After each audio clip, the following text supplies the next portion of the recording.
Bom, prosseguindo em apologética cristã, estamos na lição 4, fazendo apologia de Jesus Cristo, e estamos vendo agora testemunhos romanos sobre a existência de Jesus.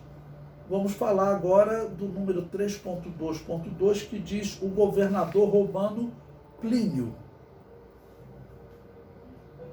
Bom, então esse governador romano também deixou uma obra, até bem longa, ok? Tratando de Jesus Cristo, tratando dos cristãos. E essa obra ela é citada no livro As Grandes Cartas da História. Botei ele aí na citação para vocês. Então vamos ver essa carta que esse governador romano escreveu. Adotei, Senhor, como regra inviolável recorrer às vossas luzes em todas as minhas dúvidas, pois quem mais apto a remover os meus escrúpulos ou a guiar-me nas minhas incertezas? Nunca tendo assistido aos julgamentos de cristãos, importante, então olha, nessa carta com o imperador, que vocês verão no decorrer, ele está descrevendo os problemas que ele está tendo com os cristãos e como ele está julgando, tá ok?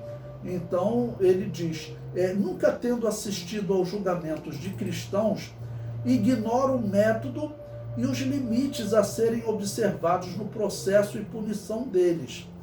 Se, por exemplo, alguma diferença deva ser feita com respeito à idade ou ao contrário, nenhuma distinção se observe entre o jovem e o adulto. Se o arrependimento admite perdão, se a um indivíduo que foi cristão aproveita retratar-se, se é punível a mera confissão de pertencer ao cristianismo, ainda que sem nenhum ato criminoso, ou se só é punível o crime a ela associado. Em todos esses pontos tenho grande dúvida. Então dá uma pausa aqui para poder explicar a vocês. Porque o que diz a história? Ele teria escrito esse documento ali no início do 2º século. Vou colocar no número redondo, próximo do ano 100 da era cristã, tá ok? Para vocês se localizarem. E nesse período já tinha uma perseguição diferente de Nero, que a perseguição de Nero era matar os cristãos. E nesse período eles não sabiam o que fazer com os cristãos. Porque desde o ano 89 da era cristã começou uma perseguição aos cristãos, mas nunca foi feita uma lei. Nunca foi feita uma lei para matar os cristãos. E o Império Romano, normalmente, eles tinham leis. Mas o que aconteceu, segundo a história, foi uma decisão religiosa. No ano 89 da era cristã,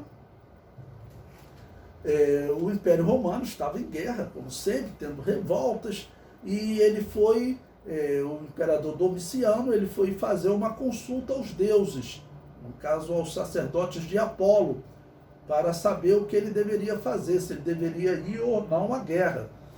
E os sacerdotes de Apolo surgiram lá com uma história de que Apolo não estava respondendo mais porque Apolo estava irado com os cristãos que diziam que Apolo não existia.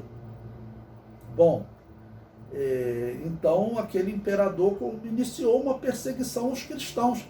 Foi uma perseguição em Roma, mas ele não assinou nenhuma lei. Então o que ele está aqui questionando ao imperador, né, o que eu faço com esses cristãos? E colocou esses diversos problemas que ele tem para julgar os cristãos. Aí ele prossegue na sua carta. Por enquanto, o método por mim observado para com aqueles que me foram denunciados como cristãos tem sido o seguinte: pergunto-lhes se são cristãos. Se confessam, repito 2 vezes a pergunta, acrescentando uma ameaça de punição capital, morte. Se perseveram, mando executá-los, pois estou persuadido de que qualquer que seja a natureza do seu credo, Uma obstinação costumaz e inflexível certamente merece castigo. Quer dizer, pausa aqui, qual é a obstinação costumaz?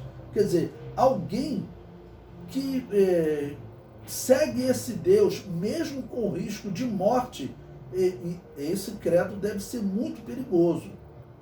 Ok? Então ele merece castigo, porque se o indivíduo segue a Júpiter, alguma coisa, se nós dissermos que vão matar, ele não, qualquer outra divindade, mas esse povo aí é muito perigoso. Então é o que eu estou fazendo, eu estou mandando matar, mas não tinha uma lei. Bom, o texto prossegue. Outros fanáticos dessa espécie me têm sido trazidos, que por serem cidadãos romanos, remeto para Roma, que seja feito um julgamento aí em Roma. Essas acusações, pelo simples fato de estar sendo o assunto investigado, começaram a estender-se e várias formas do mal vieram à luz. Ou seja, o mal é o cristianismo, que ele está dizendo, né? Afixaram um cartaz sem assinatura, denunciando pelo nome grande número de pessoas, né? Ou seja, ele descreve tudo como um grande mal. E no entender dele, uma pausa aqui para explicar a vocês, ele está dizendo o seguinte: esse credo deve ser algo tão ruim que a população toda está denunciando. Eles fazem lista e pregam nas árvores, na parede, denunciando os cristãos das cidades. Aí o exército tem que ir lá, né? A polícia, vamos dizer, tem que ir lá. E quando chega lá, prende o cristão, traz diante de mim. Tem alguns que dizem que sim. E mesmo eu ameaçando, eles fazem isso até a morte, né? Ou seja, ele está considerando como sendo realmente um credo ruim o fato dos vizinhos denunciarem, de pessoas fazerem lista para avisar o Império Romano, na casa tal, na casa tal, na casa tal, vamos dizer assim. Mas, na verdade, isso não é evidência para dizer que é um credo mau. Porque os pagãos odiavam os cristãos, porque a história diz, eles viam que os templos pagãos estavam esvaziando. Então, principalmente os sacerdotes, eles viviam de denunciar os cristãos. Provavelmente foi uma história inventada, implantada pelos sacerdotes de Apolo, quando eles disseram para Domiciano que Apolo não respondia, porque ele estava irado com os cristãos. Aquilo ali certamente foi inventado pelos sacerdotes de Apolo. Não é impossível que os demônios, né, dessem algum tipo de visão lá a eles, mas o mais provável é que foi uma invenção. Bom, a leitura continua.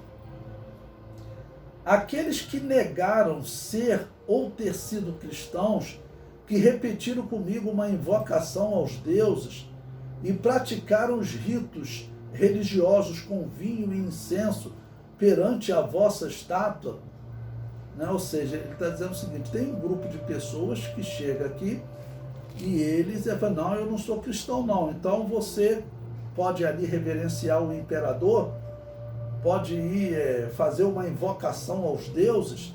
Invocação aos deuses era participar de um culto de possessão demoníaca, né? Aí eles dizem, sim, eu participo. Infelizmente, diz a história que teve cristãos que negaram, mentiram e acabaram participando dessas coisas, entregaram até pergaminhos para serem queimados, dizendo, não, eu fui, mas está aqui até os pergaminhos, eu abandonei. Né? Mas você abandonou, então vai lá participar de uma invocação aos deuses, na verdade uma invocação aos demônios. E aí tinha pessoa que ia. E pior, tinha imperador, nós estudamos isso em história da igreja. Ele falava o seguinte: quando o cristão estiver lá adorando o demônio, vai lá com a espada e mata ele. Olha que coisa horrível. Não era um ódio normal, né? Bom, a carta, o documento prossegue. Então, ele era levado para adorar a estátua do imperador, aí entre parênteses, a qual para esse propósito mandei buscar juntamente com as dos deuses. E finalmente amaldiçoaram o nome de Cristo, o que não se pode arrancar de nenhum verdadeiro cristão. Julguei acertado absolver. Então ele está dizendo o seguinte: olha, quem é verdadeiramente cristão, ele não amaldiçoaria o nome de Cristo, ele não queimaria incenso à estátua do imperador, ele não participaria de uma invocação aos deuses, ok? É interessante você ver um político, um historiador romano que vivia naqueles dias, ele descreveu o seguinte, o que ele conhecia desses cristãos, ele dizia o seguinte, olha, aquele que chega aqui e amaldiçoa o nome de Cristo, eu solto ele, porque pelo que eu vejo, um verdadeiro cristão, você nunca consegue arrancar isso dele. Então ele dizia o seguinte, esse daí era um pagão. Ou então era um falso crente, né? Era alguém que ainda não estava bem convertido, né? Porque amaldiçoar o nome de Cristo é pesado, né? Mas eles faziam isso. Ele prossegue no seu documento. Olha que ele está numa correspondência com o imperador e essa descrição está nos servindo de testemunho de que Jesus Cristo, ninguém pode dizer que ele foi assim uma invenção da história. Isso aqui é um documento daquela época. Não foi produzido por cristãos. O texto prossegue. Outros que foram denunciados pelo informante confessaram-se a princípio cristãos. Depois o negaram. Olha aí, entraram os que negavam a fé, né? De fato, haviam sido cristãos, mas abandonaram a crença. Uns fazem 3 anos, outros há muito mais tempo, sendo que alguns há cerca de 25 anos. Todos prestaram culto à vossa estátua e às imagens dos deuses e amaldiçoaram o nome de Cristo. Afirmaram, contudo, que todo o seu crime ou erro se reduzia a terem se encontrado em determinado dia antes do nascer do sol, cantando então uma antífona, pequeno versículo cantado antes ou depois de um salmo, como a um Deus, ligando-se também por solene juramento de não cometer mais ações e de nunca praticar nenhuma fraude, furto ou adultério, de nunca mentir e de nunca trair a confiança neles depositada. Depois do que era costume se separarem e então se reunirem novamente para tomarem em comum algum alimento de natureza inocente, inofensiva. Mais uma vez, é um político, um governador, um historiador, um senador, né? Um governador, digo que ele está descrevendo o que ele via dos cristãos ao imperador e está servindo de testemunho. E a questão realmente era significativa porque diz a história que eram muitos. O cristianismo, desde que Jesus morreu no ano 29, ano 30, em números redondos, haviam se passado 70 anos, 90, 100 anos. E o cristianismo, quando comparado com as outras religiões, com o paganismo, todos estavam abraçando o cristianismo. Então era muita gente para matar. Ok? Infelizmente, os denunciantes, como ele disse aqui, eles ficavam com os bens dos cristãos, né? Mas é interessante, ele realmente parece que essas pessoas aqui, eles teriam se desviado. Olha, eu fui cristão, mas acabei me desviando, hoje eu não sirvo mais. Né? E aí que eles então prestaram culto ao imperador, prestaram culto aos deuses, mas e o que acontecia lá? Olha, na verdade eu tenho que dizer para vocês, não acontecia nada demais. Nós nos reuníamos, cantávamos louvores a esse Deus, que eles continuam crendo, e lá nós participávamos de alimento, que certamente está falando da Santa Ceia, ele fala alimento de natureza inocente, inofensiva, porque era muito comum entre os bárbaros, eles nas reuniões deles participarem de alimentos alucinógenos, principalmente cogumelos. E os romanos abominavam muito a religião dos bárbaros, né? Então poderia até querer ligar a religião bárbara, mas as pessoas dizem era alimento de natureza inocente, inofensiva, ou seja, certamente está falando da Santa Ceia, ok? Ou que havia a prática da festa ágape, que era uma reunião para comer, beber, conversar, ok? Pode ser também. O documento prossegue. Todavia, até esta última prática haviam abandonado após a publicação do meu edito, pelo qual, de acordo com as vossas ordens, proibira todas as reuniões políticas. Julguei necessário empregar a tortura para ver se arrancava toda a verdade de 2 escravas, chamadas diaconisas. Nada, porém, descobri, senão excessiva superstição. Ou seja, desde Nero e também daqueles sacerdotes de Apolo, eles viam os cristãos como perigosos, como um problema para a sociedade. Ok? E aí acaba que ele também dá mais um testemunho aqui, agora de cristãos sendo torturados, inclusive 2 irmãs que seriam diaconisas, 2 escravas, né? Que teriam cargo de diaconisas, é o que parece. E prossegue. Julguei por isso de bom aviso adiar qualquer resolução desta matéria, a fim de pedir o vosso conselho, porque o assunto merece a vossa atenção, especialmente se levar em conta o número de pessoas em risco, indivíduos de todas as condições e idades e de 2 sexos estão e serão envolvidos no processo. Ou seja, uma pausa aqui para explicar, eu estou matando muita gente. E tinham pessoas que eram autoridades. Às vezes, de acordo com a ordem do imperador, teve até autoridades sendo mortas. Pessoas que trabalhavam no palácio sendo mortas. Aí ele continua.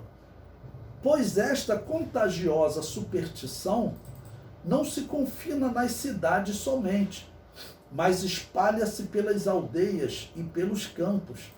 Por que se espalhava pelas aldeias e pelos campos?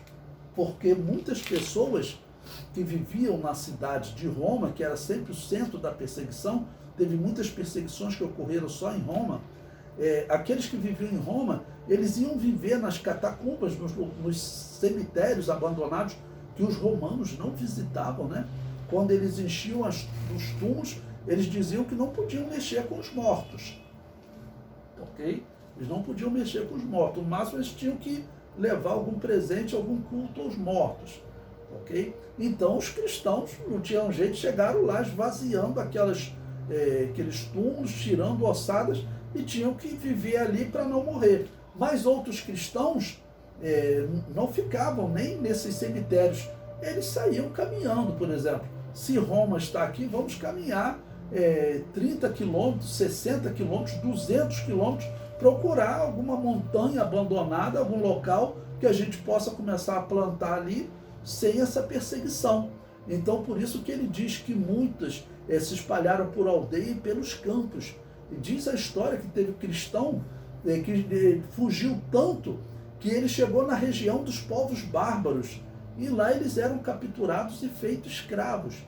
Então é um período de sofrimento tremendo.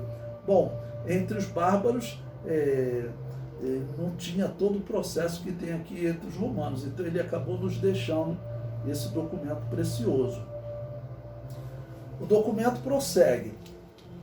Todavia, parece-me ainda possível detê-la e curá-la. Ele quer acabar com o cristianismo, né? Era o que os romanos queriam, porque eles acreditavam que aquilo estava atrapalhando a ação dos deuses. Os templos, pelo menos que andavam quase desertos, recomeçaram agora a ser frequentados. E as solenidades sagradas, após uma longa interrupção, são de novo revividas. Pausa aqui para explicar a vocês. Os templos que ele está dizendo são os templos pagãos. Ok? Os templos pagãos, eles tinham sido abandonados, porque o cristianismo tinha crescido muito. Então ele diz que andava quase deserto e agora começaram a ser frequentados. Por quê?